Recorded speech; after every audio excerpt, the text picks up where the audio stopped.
नमस्कार, आपण पाहतात न्यूज मराठी आणि आता बातमी आहे नीरा खोऱ्यातील पावसासंदर्भातील। आज दिनांक 25/8/2024 रोजी नीरा खोऱ्यामध्ये जोरदार पाऊस झालाय आणि त्यामुळे नीरा खोऱ्यातील धरणांमधून पाणी हे नीरा नदी पात्रात सोडलं जाते। वीर धरणामधून नीरा नदीच्या पात्रात 55,197 क्युसेक्स वेगाने पाणी हे सोडलं जाते। सायंकाळी 7 वाजल्यापासून हे पाणी सोडण्यास सुरुवात झालेली आहे। त्यामुळे नीरा नदी काठी पूरस्थिती पुन्हा एकदा निर्माण झालेली आहे। काल 63,000 क्युसेक्स वेगाने पाणी हे नीरा नदी पात्रात सोडण्यात आलं होतं।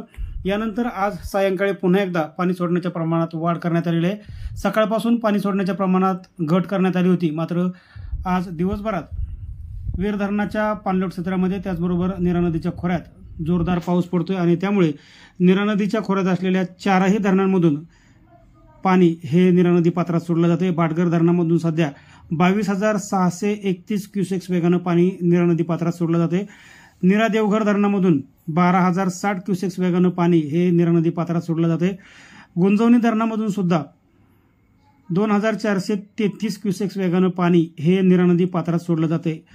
या तीनही धरणात मिळून एकूण 37,124 क्युसेक्स वेगाने पाणी हे वीर धरणामध्ये येते आणि वीर धरणाच्या पाणलोट क्षेत्रात देखील सध्या पाऊस पडतोय आणि त्यामुळे हे सर्व पाणी 55,197 क्युसेक्स वेगाने हे नीरा नदी पात्रात वीर धरणामधून सोडण्यात येते। त्यामुळे नीरा नदीकाठच्या लोकांना सावधानतेचा इशारा देण्यात आलेला आहे। नीरा नदी पात्रात कोणीही जाऊ नये, रात्रीत पाण्याचं प्रमाण वाढू शकतं असा इशारा पाटबंधारे विभागाच्या वतीने देण्यात आलेला आहे। आमची ही माहिती तुम्हाला कशी वाटली हे कमेंटमध्ये नक्की सांगा आणि व्हिडिओ आवडल्यास त्याला लाईक करायला विसरू नका। त्याचबरोबर आमचं हे news Marathi YouTube channel subscribe करायला विसरू नका। धन्यवाद।